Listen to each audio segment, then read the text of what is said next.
Hey AfterBuzzers, welcome to Spotlight On. Today I am in studio with Dr. Venus Nicolino. You have seen her all over the reality show circuit, including Marriage Boot Camp Reality Stars, The Real Housewives of New Jersey, Millionaire Matchmaker, anywhere you can think of. In studio with the straight-talking Dr. V. Don't go away. You're tuning into the destination for TV superfan discussion, AfterBuzz TV.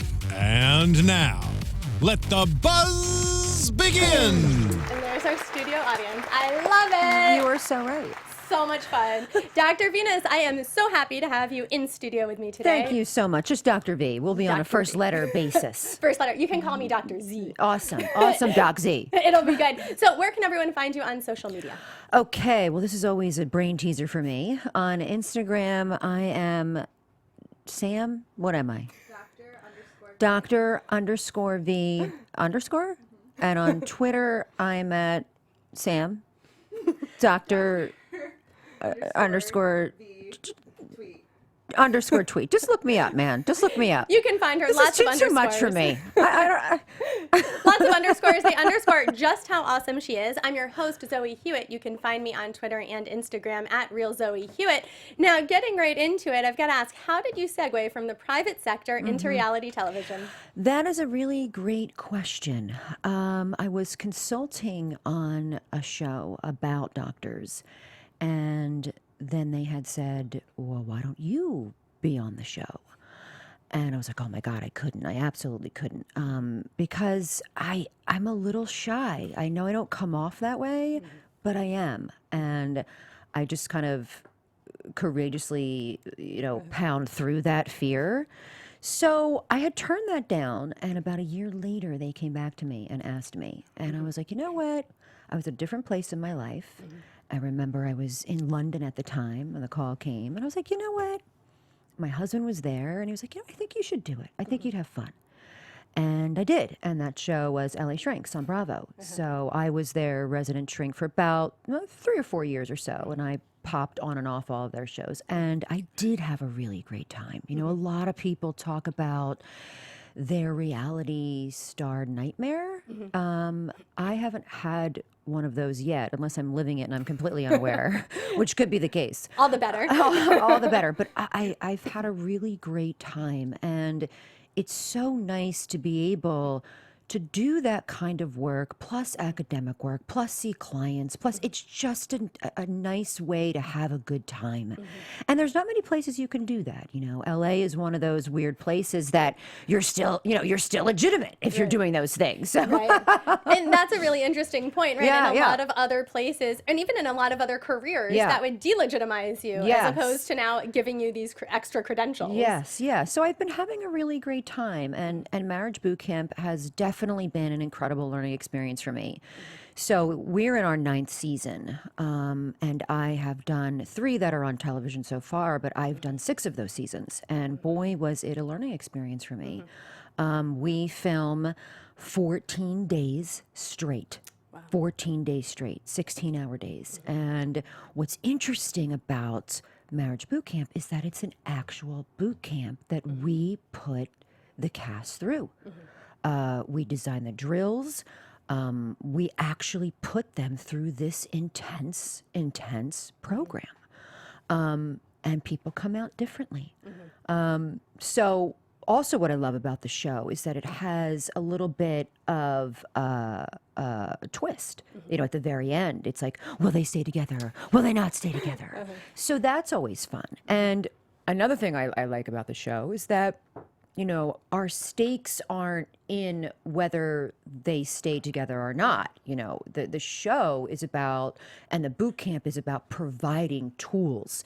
Is this the person you should be with?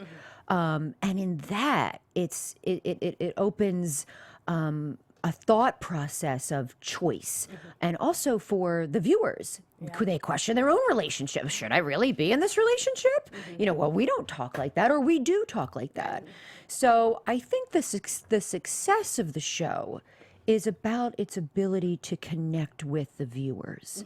That there is this crazy drama, there are bigger than life characters, but instead of the viewer seeing something unattainable, they see a little bit of themselves. Right. And that always makes for a great show. And when you have viewers and people who are on the show, you know, when they can walk away with something, you always feel good about that. I always feel really good about that. You know, people stop me all the time and tell me, oh my God, I learned so much from the show. Me and my husband do that. And that's rare. That's a rare thing. Yeah. You know? That you can influence so many people, not just Yeah. exactly the people you're talking to on the show, but Yes. then all of the viewers Yes. as well. Yeah. And I think it's so funny too, because there are times that I think audiences can look at reality stars and think, right, that's not my life at all. Yeah. Like clearly I Yeah. don't live like that. But then in a show like this, maybe Yeah. there is a little more relatability, because you might not be saying the exact same things, but like you say, Yeah. the overall is still very similar. You know, and when we're talking about relationships and we're talking about love, we're talking about humanity.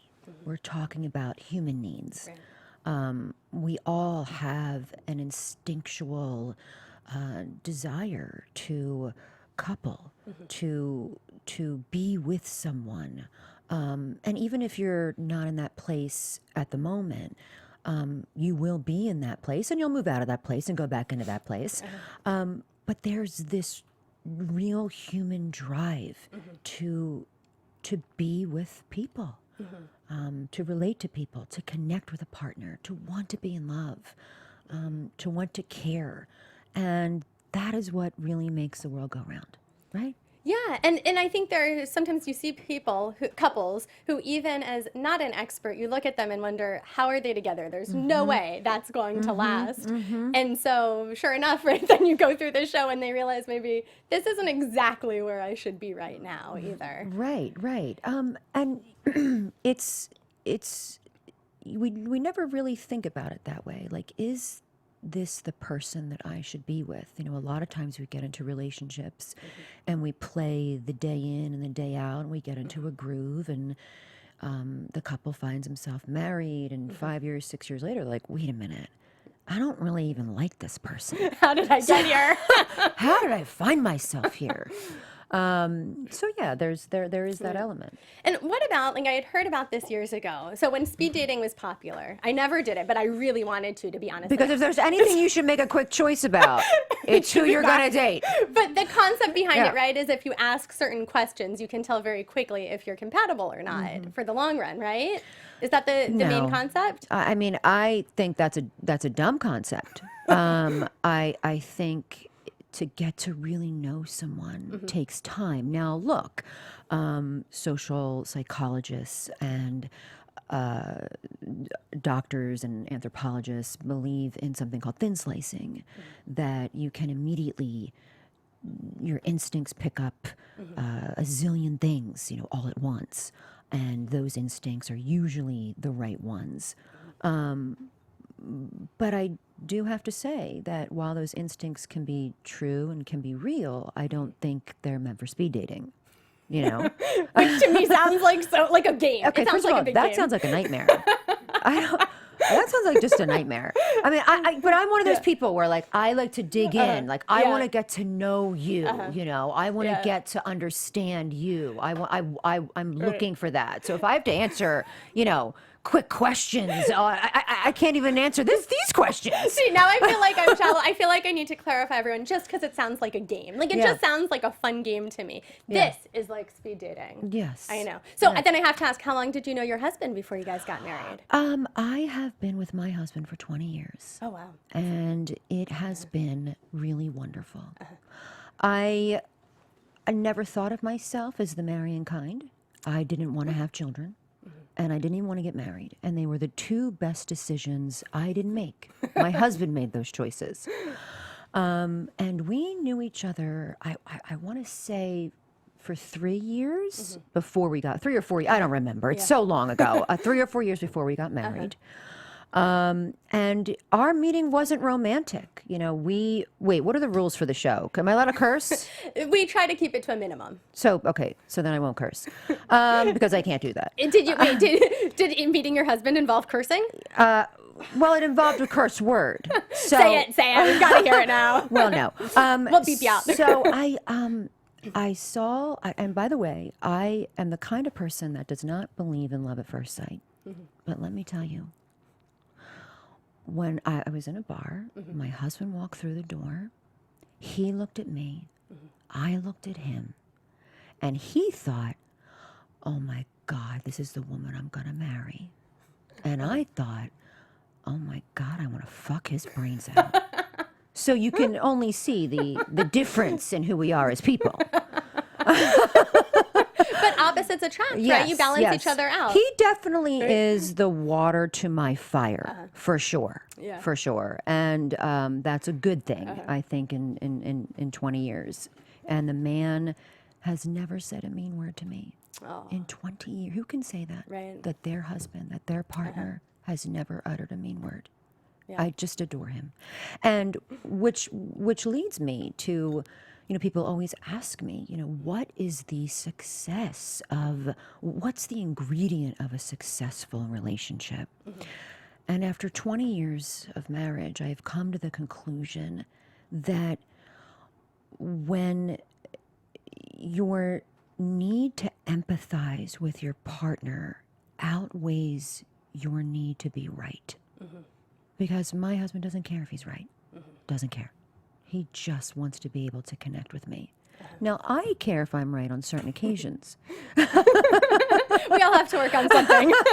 We all have things to do, right? We're all trying to just be better. We're just trying to be better people. And so do you feel like having this long-term relationship also almost helps validate when you talk to other couples? Do you feel like they want to say, hey, but what about you? Because I feel like that comes out sometimes. Like you're on Millionaire Matchmaker. Yeah. She was engaged and then. Yeah. I don't feel as though it gives me any more credibility. I don't. Although people will give me that credibility, I don't feel that I take that and run with it. Now, what I do find is when Dr. Rich and I first took over the show, there was, and I forget who it was at the time, one of the reality stars. Well, what do you guys know? Are you even married? So people believe that because you've been in this long-term relationship for such a long time, or if you're not. Right. But I kind of look at it this way. Do I need to have cancer in order to cure it? Right. No. I feel that people bring with them a certain acumen and a certain ability. Regardless if they themselves are in that situation. I mean, for me, I feel I'm good at what I do because I have mastered the art of failing. I have mastered it. And embarrassment. Well, which is failing very and modest. embarrassment. It's very modest of you, but I mean, clearly you've worked hard. You've got a PhD. It's not like you just fell off the turnip truck and said, "Let me advise you a little bit." No, I have. I've worked hard. I have 2 masters and a PhD. So I'm definitely overeducated to be telling people what they shouldn't be doing. You're well qualified. But I think that it's funny too because if you were in the private sector, your personal life wouldn't come up the same way. But now people see you and have this other idea of who you are and let me get in there. So what do you hope that audiences take away the most when they see you, whether it's on Marriage Boot Camp or one of the other shows that you consult on? I think I'm always inspired by people who can change our worldview just a little bit. But the other person has to be open to that, right? So my hope, I think, is that I'm able to shift your worldview in whatever conversation we're engaging in, in whatever form you're seeing or watching me or talking to me, that I have an impact. And isn't that what anyone wants? They want meaning and purpose and fulfillment in their life. They want to feel like they matter. Right. So I feel like I have an uncanny talent for making people feel like they matter because they really do to me. Right. While the producers of Marriage Boot Camp are making a good television show, I'm trying to make a difference. And that feels good, And whether I make that difference or not, I don't know. But that's my goal. That's what I want to do.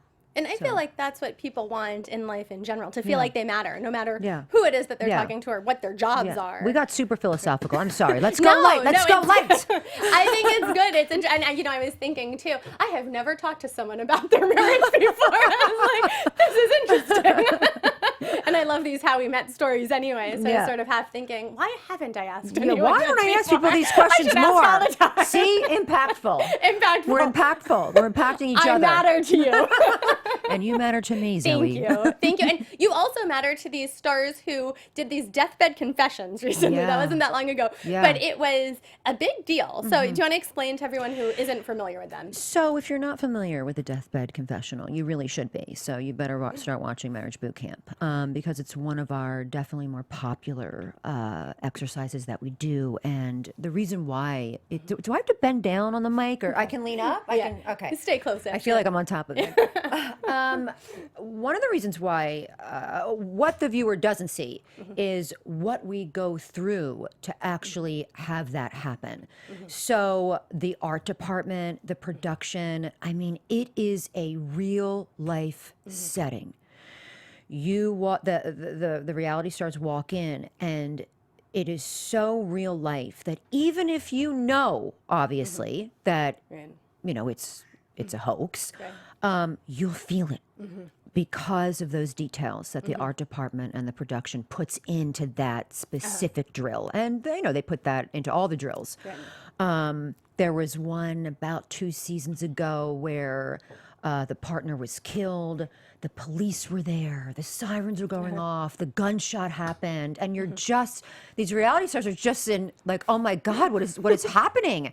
And you can't help but have this visceral response because we have created your reality. Yes. We have created your surroundings.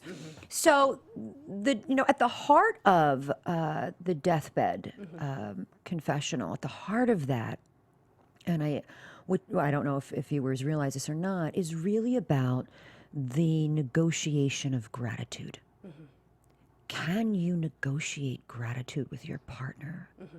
What is it like to have that person suddenly yanked from you? And it's a hard place for people to go. It's a hard place for people to put their minds to, and which is why the art department goes to such great lengths to do what they do, to make it easier.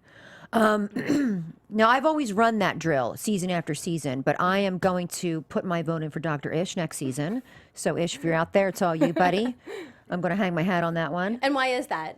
It's a lot. It's a lot. I act as I am this vehicle for all of these emotions. It takes hours to do. The viewer only sees an hour of that.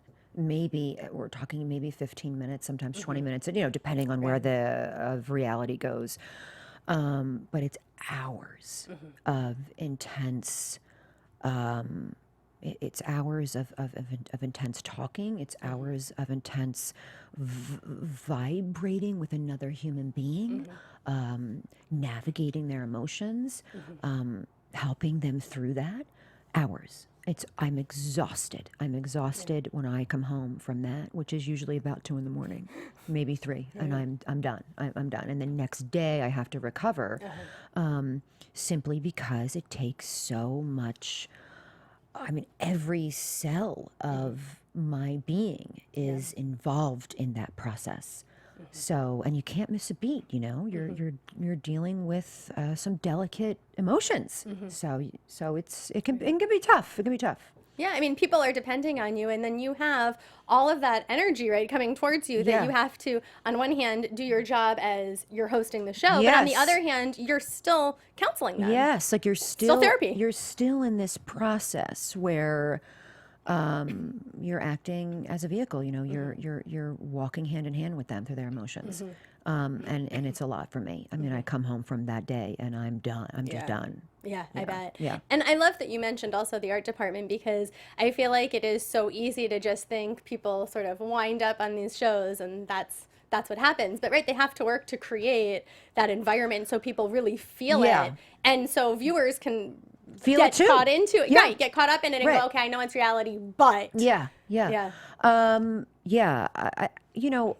don't think art artists get enough credit. So, our team is pretty amazing. They're pretty amazing. And we have a great group of people on the show. And the same people have been doing the show for, it's been on the 9th season, but we've done 11 for 11. Yeah. It's a long time Yeah.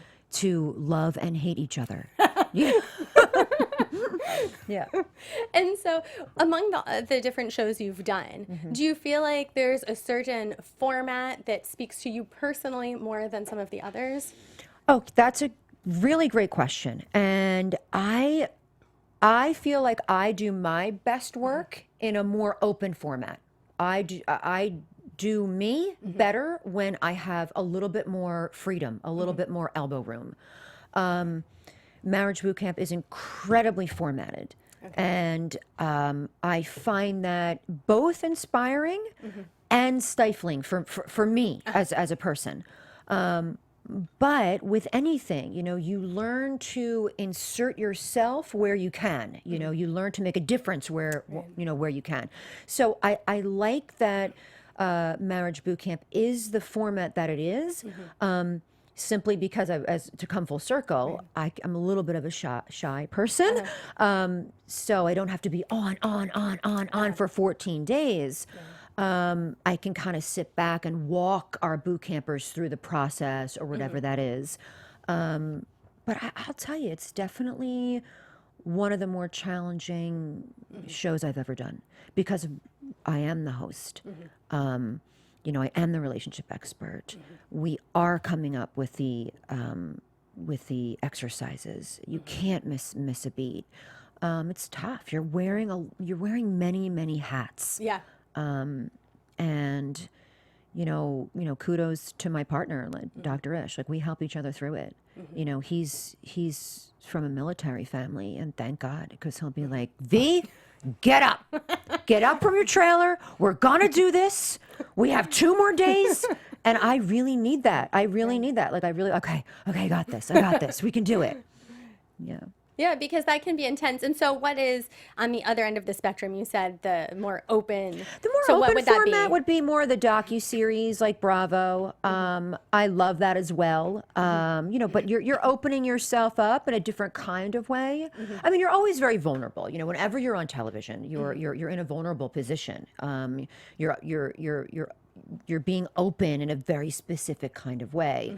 So the docu-series are fun and exciting, but you have to open yourself up in a different kind of way, which is a double-edged sword, because with those types of reality shows, it's all about you. It's all about what you were doing, and sometimes that can feel uncomfortable. I don't want it to be about me.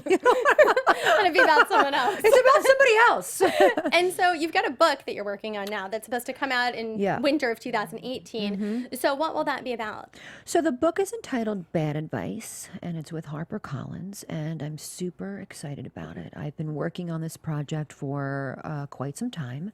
And what the book does is it debunks these common sayings, things like, you can't love anyone until you love yourself, or expectations lead to disappointment, or just be yourself. It takes these very kind of pop psychology common phrases that we hear all the time, and it goes, I walk the reader through science of why that's not true, of why that's actually scientifically and biologically wrong.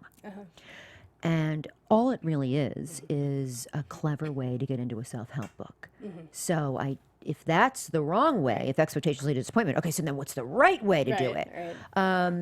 So I had this conversation with Dr. Drew recently, and he said to me, you must be a liberal arts major when you were in your undergrad. And I thought that was such an insightful thing to say. Because it's a very liberally, it's a very artistic, creative way to kind of like write a self-help book. Yeah. And the other thing you're doing with it, I understand, is that you're making it like nice, manageable chunks for people, so that when you're in between. People don't like reading. We have this conversation outside. People don't. I love reading, but people, they want the information delivered to them in a way that they can handle their 30-second, if not less, attention span. You know, they want to be able to perhaps grab a piece of information and then go back to their Instagram or whatever they were doing. So I've written the book in these very short paragraphs. So I'll give kind of an instructional or something witty, hopefully, I'm sure. at the top, and then I do a paragraph, and then something else, and then a paragraph. So yeah, so I've written it for more of a younger generation in the hopes that, you know, they'll be able to get through it at some point in their life. By the time they need it. They'll be through it. By the time they need it, they'll be good. And so between all the reality shows and then of course the book coming up, there are a lot of people, I imagine, who recognize you and can think like, oh, I've, you know, this helped me. So what was your most memorable fan encounter somewhere where you realized that you had really helped someone? I was at the Ivy for breakfast, and a woman from Australia was screaming at the other end of the restaurant. And I wish I could do an Australian accent, but I don't want to kill your listeners. And she was like, Dr. V, oh my God, you've helped me so. And that was so amazing. It was so amazing to think that this woman all the way in Australia had approached me. And then, of course, I got locked into a conversation about her daughter, and her daughter was getting married and what she should do with that. So that was lunch. But that was really awesome. And I think the reason being, I don't know if you know this, but Bravo is incredibly popular in Australia. Incredibly popular. I did not know that was a big network there, actually. Huge in Australia. So I think that was the reason for that. But that was super cool. Super cool. Yeah. I love that. Like, there are certain careers that I feel like hearken themselves to free advice, and yours is one of them. Like, I have this problem, so can you please help, no matter what? And by the way, I'm always down for that.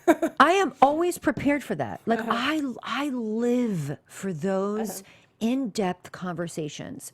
I am so grateful that I am in a field that lends itself to understanding and connection. I live for that. So, but by the way, usually people already know the answer. They already know the answer, and they're looking for confirmation. I've heard that before. I love that. For sure. Right? Because it's so true. Yeah. Right. Like, we all know what we should do, like 99% of the time. Yeah, you know, you're just looking for confirmation, you know, so. Which is why it's so important, right, that you're hanging out with the right people, because otherwise you get confirmation in the wrong direction, too. No, that is true. That is true. I just told my 9-year-old son the saying of, show me your friends and I'll show you your future. And that has weighed so heavy on it. I mean, it has brought up all these conversations. So my poor family that they live with me, Jesus. No, it seems lucky, and they get all this free advice. They do. Problem solved. Did you think you'd be focusing on couples as much when you got your degree? No. So let me tell you, my research interest is in conflict resolution. I am fascinated by conflict. I grew up in conflict. And I love its ability to be resolved. I am convinced that any conflict has a resolution. So my research focus as a PhD, and maybe even into my master's degree, was really about conflict. So where else lends itself to conflict? Relationships. Right. So I feel as though my path kind of went in that direction, because conflict resolution is really about relationships. It's about navigating that relationship. Any type, right? It doesn't have to be a love relationship. It doesn't have to be a love relationship. It could be anything. Right. Yeah. And usually when people are seeking out an expert, it's because they are in conflict. So that is an area of interest that has always fascinated me. And obviously in 2017, you know, everyone's locked in their own conflict, their own personal conflict. So it's been, incredible to watch this more from a social psychology perspective. And I would say at heart, I kind of feel like I have more of a sociological perspective. I always see the person or the relationship in its larger context. Always. I will always look at what is happening around them. And I think that's important because I think a lot of people don't do that. They don't focus on the much larger issue. Right. So Because we don't exist in a vacuum. we don't. Except for the two of us right now. This is a vacuum. Otherwise, no. Right. So that said, that you like to see everything. What would your one piece of advice be, considering you're talking to someone who you don't get to see everything right now? But what would your one piece of advice be to viewers right now to help with conflict resolution they might be having issues with in their own lives? Some conflict resolution for our listeners. Some conflict resolution advice. I would say you need to ask yourself a question. Do you want to be happy or do you want to be right? I think that that's so important. If you are locked in a conflict, what is more important to you? The friendship or your need to be right? What is more important to you? The connection or your need to be right? And that's hard. Like I tell myself that sometimes too. It is really tricky, especially when you're used to I want to be right. I want to be right. So how do you get away from that? I want to be right. I want to be right. Well, you move away from that by knowing that you're not always right. You're not always right. And with knowing that you're not always right, you become the smartest person in the room. When you realize that you don't know shit, you become the smartest person in the room. And that's a little, it's not very intuitive. I realize that. But for myself, I even feel that when I can step back and not need to be right, but really listen, because once you let go of the need to be right, you can hear everything around you. Your heart becomes more open.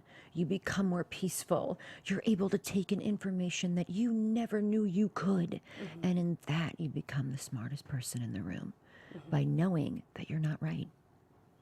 Such good advice and such a good way to wrap up. I won't put you on the spot again, though, asking for your social media unless you want me to. No, I'm going to get this. So Lots here of it is. underscores. So, no, here it is. I don't have my glasses on, so I can't see that. Dr._V_ is on Instagram. Yeah. Doctor underscore, is it underscore V underscore my Instagram? Lots of and then my underscores. Dr_V_ tweet. Yeah, lots of underscores. What's up with that? Yeah. Because it's underscoring the importance of reaching out to you for help. I love you, That's Zoe. what it is. I love you, Zoe. This was such a fun interview. This is a love You're fest. the best. Thank you. I know. Thank you. Lots of kissing. And everyone, you can find me on Twitter and Instagram at RealZoeHewitt. Thanks so much for joining us on today's Spotlight On. Bye-bye. From executive producers Maria Menounos, Kevin Undergaro, Phil Svitek, and the entire AfterBuzz TV staff, we would like to thank you for listening to the AfterBuzz TV network.